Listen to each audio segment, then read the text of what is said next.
Ólíklegt að aðgerðir Seðlabankans í lánamálum fyrir helgi hreyfi við húsnæðismarkaðnum. Þetta segja framkvæmdastjóri Samtaka iðnaðarins og hagfræðingur HMS. Staða fyrstu kaupenda hafi versnað.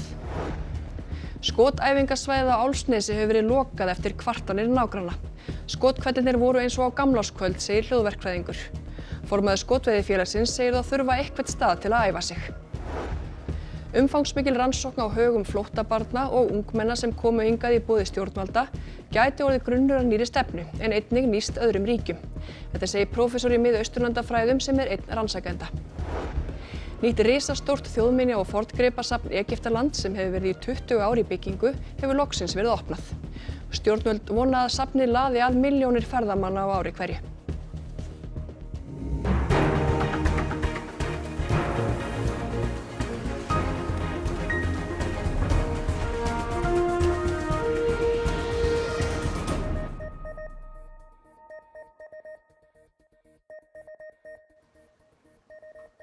Gott kvöld.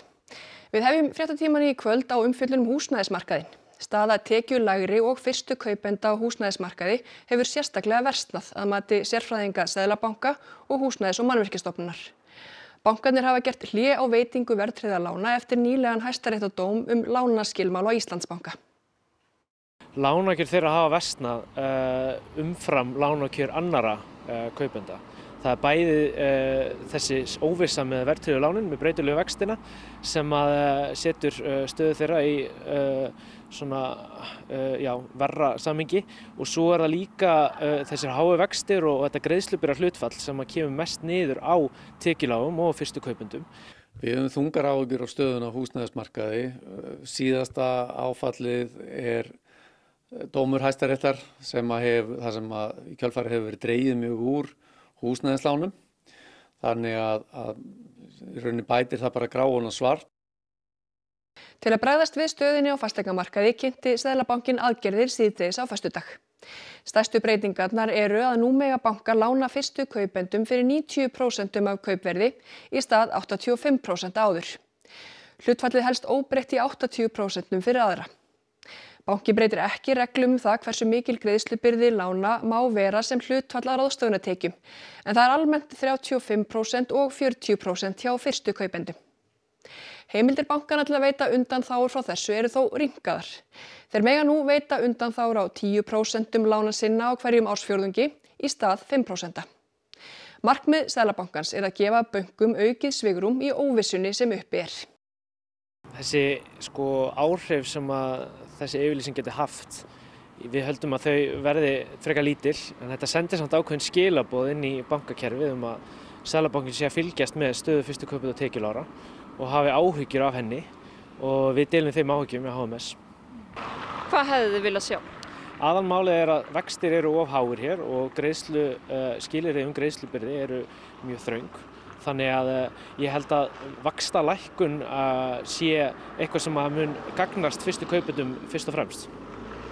Og er einhverjar líkur til þess að það sé í kortunum hjá Seðlabankanum og bönkunum? Við þurfum bara að bíða og sjá hvernig eftirspurnin verður á markaði.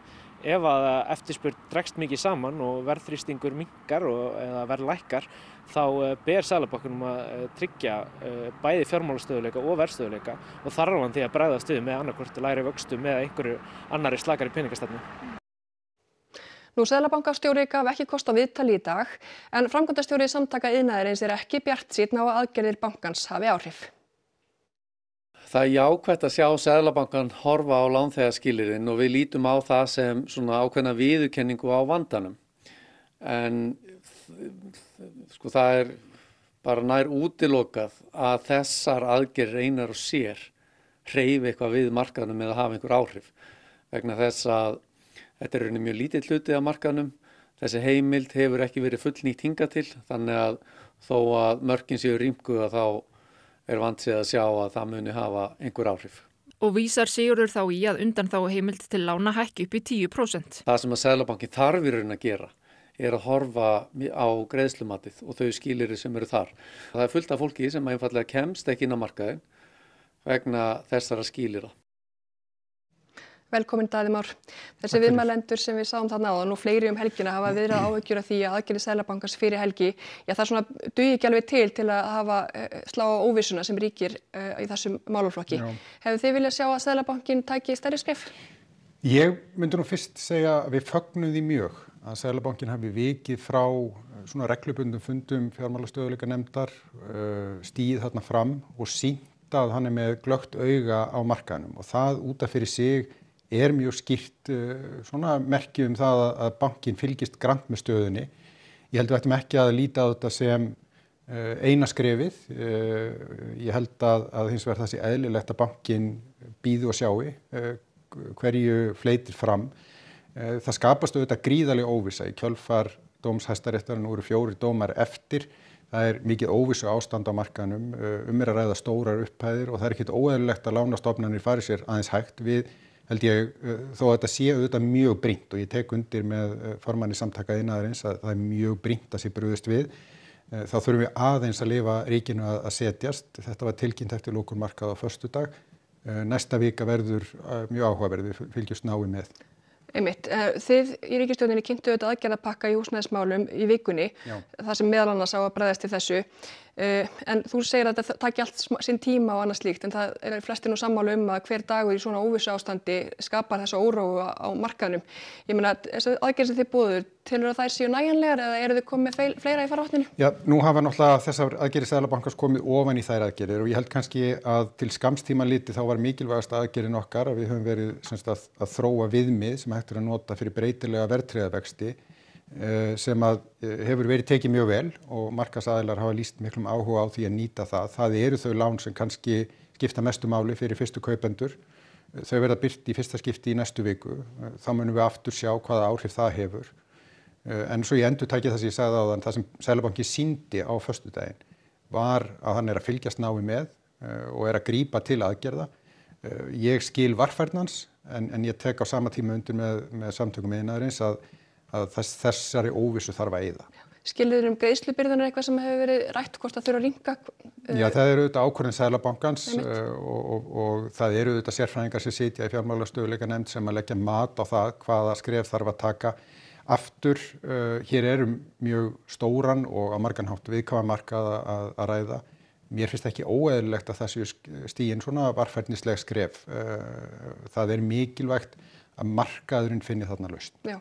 En það kannski að gerast fyrir en síðar eða ekki, þetta svona óvissu ástand getur ekki varað lengi. Jú, ég tek alveg undir eins og ég hef sagt, ég tek undir með og þess vegna brugðumst við þessu á þessum hraða ríkisstjórnin og ég alveg sammála því að næsta vika mjög afgerandi það hvernig þetta þróast. Já, Svangarsveitur, takk fyrir komin Daði Már. Takk fyrir. Og við ætlum að snúa okkur að öðrum fréttum. Einn enn í lífshættu eftir hnífaárás um borð í lest í Bretlandi í gær. 2 karlmenn voru handteknir grunaðir árásina en öðrum hefur verið sleppt. 11 særðust í árásinni, nokkrir alvarlega. Sá sem enn í lífshættu var starfsmaður um borð í lestinni sem reyndi að stöðva árásamanninn. Lestin var á leið frá Doncaster á norðaustur Englandi til Lundúna þegar árásin var framin. Breska lögreglan segir ekkert benda til þess að árásin hafi verið hryðjuverk. Saman eða sundruð, að þessu spyr fjölmennt teymi á vegum Háskóla Íslands og Háskólans á Akureyri sem rannsakar aðlögun flóttabarna og ungmenna sem hafa komið til Íslands í boði stjórnvalda. Og við erum að skoða bæði vellíðan, tungumálakennslu og almenn þáttöku í samfélagi, enda var þetta mjög mikið verkefni sem margir tóku að sér út allt land. Og það sem gerir þetta sérstakt að því að við erum Ísland og við höfum til að góðar upplýsingar allt þetta fólk og hvernig þetta gengið. Aðkoma Magnúsar sérfræðiþekking á heimalöndum fólksins sem kom á árunum 2015 til 2020 frá Sýrlandi og Írak. Rannsóknin hófst fyrir 3 árum og á að ljúka á því næsta. Rannsakendur vona að niðurstöðurnar verði grunnur að stefnu í þessum málaflokki. En við höldum líka að tala inn í alþjóðlegt samhengi þar sem flóttamanna straumurinn fer allan heim og ykkur leyti hvað getum við lært kennt öðrum fólki annars staðar í heiminum það sem hefur gengið vel hérna og hvar við megum bæta okkur. Teymið hélt ráðstefnu í Reykjavík helgina þar sem annar aðal fyrirlesara var Lóra Robson, sérfræðingur í alþjóðasögu og sögu Mið-Austurlanda. Hún segir að hugtakið flóttamaður hafi fyrst verið fest í lög eftir fyrri heimsstyrjöldina og átt að vera ópólitískt með mannúð að leiðarljósi. That really changes after the Second World War and with the rise in waves of refugees coming from decolonizing spaces from the global south, not from Europe. And in that moment, international systems start to constitute both youth and refugees as something dangerous, as a threat to states, as a threat to the global system. Umræðum að flóttafólk sé ógn við ríki orðin háværari og Robson segir kaldhæðnislegt að hún komi aðalega frá Evrópu, Norður Ameríku og Ástralíu. Af því að þangað komi afar lítill hluti fólks samanborið við ríki í Asíu og Afríku. I would say that racism is certainly a kind of constituent aspect of these policies, but also that we do need to remember that refugee policy in general is not humanitarian, that it is built to protect the interests of states and of international institutions, and so it has never really served the interests of actual displaced people. Skotveiðifélag Reykjavíkur og nágrennis þurfti að skella í lás eftir að úrskurðarnefnd umhverfis- og auðlindamála felldi starfsleyfi þeirra úr gildi. Tímamóta úrskurður, segir hljóðverkfræðingur. Þetta er alveg ótrúlegt að það skulle alltaf vera þetta skell í lás, fyrirvaralaust að þessari úrskurðarnefnd, á þess að við fáum nokkuð gert við bara lagfært okkar máli eða neitt annað. Íbúar norðan við Kollafjörð kærðu til úrskurðarnefndar og kvörtuðu undan hávaða. Nefndin komst að þeirri niðurstöðu að heilbrigðiseftirlitinu hefði láðst að gera hljóðmælingar í samræmi við leiðbeiningar Umhverfisstofnunar. Þeir voru að mæla jafngildishljóðstig sem að það er hávaða toppurinn, það er skotkvellurinn sem að skiptir máli, hversu snarpur hann er. Þessi úrskurður, núna úrskurðar nefndar umhverfis- og auðlindamála er tímamóta úrskurður. Ólafur gerði hljóðmælingar að beiðni íbúa við fjörðinn. Og þar var ég að mæla hávaða toppana, impúlshljóðið, 85-86 decibel hæst, en sænsku reglurnar leyfa mest 70. Þannig að þetta er hátt yfir því sem ráðlegt er. Er of mikil hljóðmengun af þessu skotsvæði? Við teljum það ekki vera svo að það var gerð mæling hérna á heilbrigðiseftirlitinu og sú mæling sýndi það að við vorum undir mörkum. Hann segir ýmislegt hafa verið gert til að draga úr hávaða. Við erum til þess búin að setja hljóðíksplötur í þetta hús hér hérna og í loftið þar og við erum búin að snúa einum vellinum í aðra átt, þannig að það mælis ekki lengur hávaða frá honum hérna hinum meðan á Kjalarnesinu. Svo við minkað á opnunartíma töluvert mikið. Á veturna er til dæmis bara opið á laugardögum. Þarna á laugardegi þegar ég var að mæla og stóð þarna á norðurströndinni og var að mæla þennan mikla hávaða, þá var þetta eins og á gamlárskvöld. Það bara hvellur við hvell og það er fyrir íbúana að vera ekki hægt að búa við þetta. Og þarna í Kollafirði er mjög erfiðar aðstæður.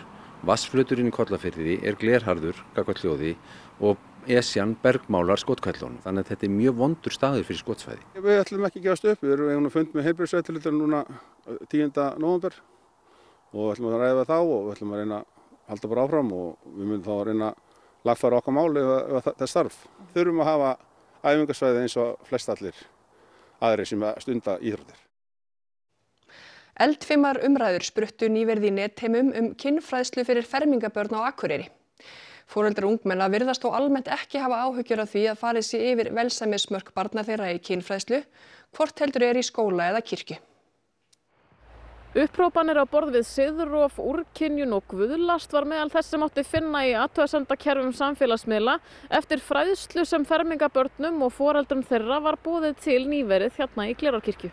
Eitt foreldri lýsti mikilli óánægju með að kynfræðingur skyldi ræða sjálfsfróun og að biblíupersónur hefðu líklega sýnt á sér kynhegðun. Umræðan náði meira flugi þegar þingmaður deildi færslunni. Aðrir foreldrar hafa lýst annarri upplifun þar sem spurningum unglingana hafi verið mætt af hreinskilni og húmor. Við ræddum við foreldra unglinga á Akureyri. Heldurðu að það sé verið að gera of mikið, segja of mikið við of ung börn? Nei, það held ég alls ekki. Þau eru bara með neti í höndunum, þannig að þau eru mjög fljót að fara á Google eða aðra miðla til að finna það sem þau leita af. Óttast að það sé verið að segja of mikið við börnin okkar? Nei, ég ger það nú ekki. Þarf að ræða við þau og eitthvað sem er eðlilegt að við tölum og þurfum ekki að óttast að ræða þessi mál. Mér finnst bara mjög eðlilegt að þeir sem eru menntaðir og hafa þekkingu á þessum málum megi þessi samtöl við unglingana frekar heldur að þau fara að leita sér upplýsingar sjálf af því að þau gera það. Og ég get náttúrulega bara sagt það, ég fermdist sjálf fyrir 19 árum og það var kynfræðsla í fermingarfræðslunni minni.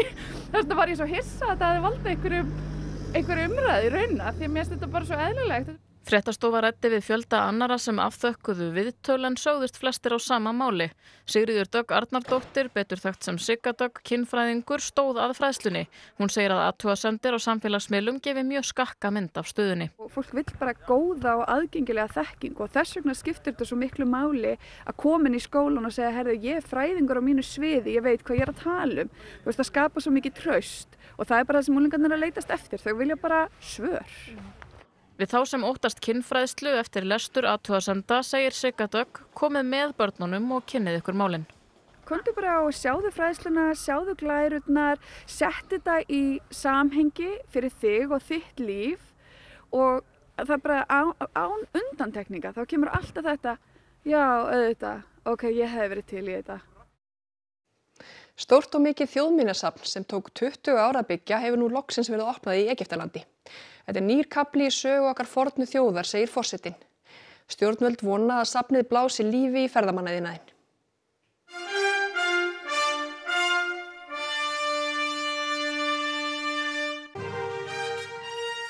Staðsetningin er ekki amaleg. Safnið er á Gísa sléttunni rétt utan höfuðborgarinnar Kaíró við píramídana frægu.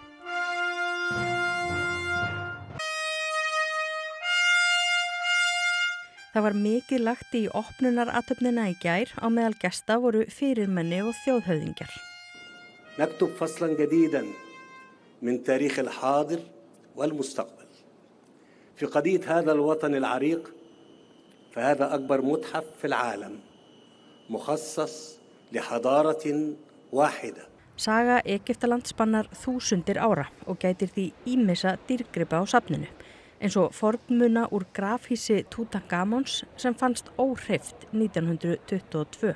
الدرج العظيم اللي احنا قدامه فده في قصة بتبدأ بالملوك ثم ينطلق إلى مرحلة القدسية ثم الرحلة الأبدية. Það von stjórnvalda að safni laði að milljónir ferðamanna á ári hverju og blási lífi í ferðamannaiðnaðinn á ný eftir heimsfaraldur og óstöðuleika.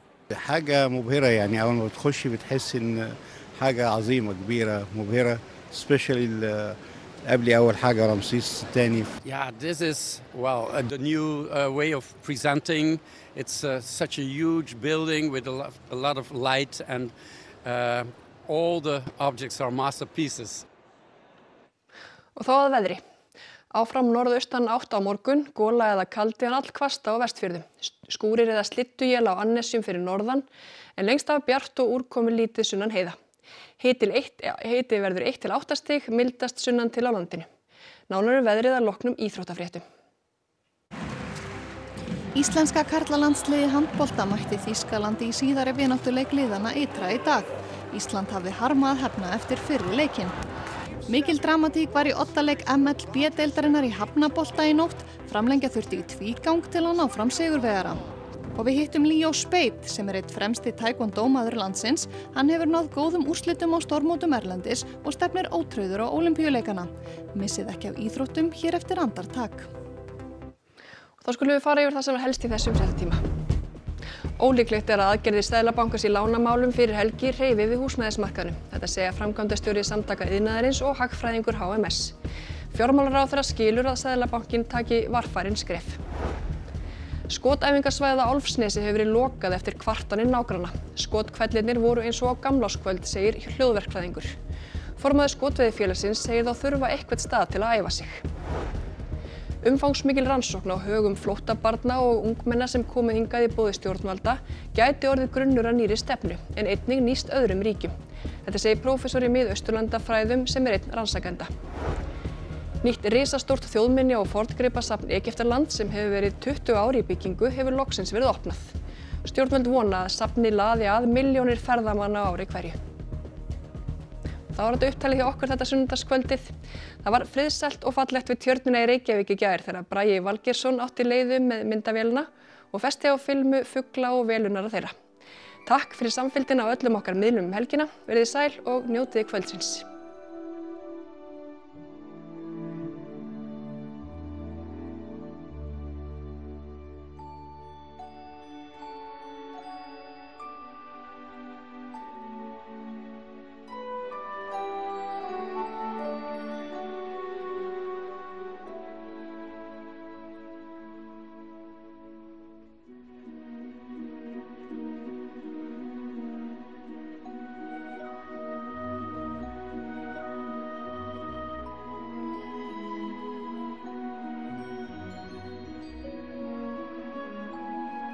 Á RÚV í kvöld. Þetta rosalega fínn sömur, þetta ekki? Já. Ég saumaði þetta undir gleri, undir stekkunar, af því ég orðin svo gömul, sko. Ég að vera nýræð. Landinn, þáttur mannlífið í landinu. Landinn leitar upp í skemmtilegt fólk til sjávar og sveita og skoðar áhugaverða staði landshorna á milli. Ég bara skil ekki hvernig þetta er svona lagað í hug, maður. Ég bara að reyna að koma þér skemmtilega á óvart. Felix og Klara, íslensk leikinn þáttaröð með Jóni Gnarr og Eddu Björgvinsdóttur. Barnabarn Felix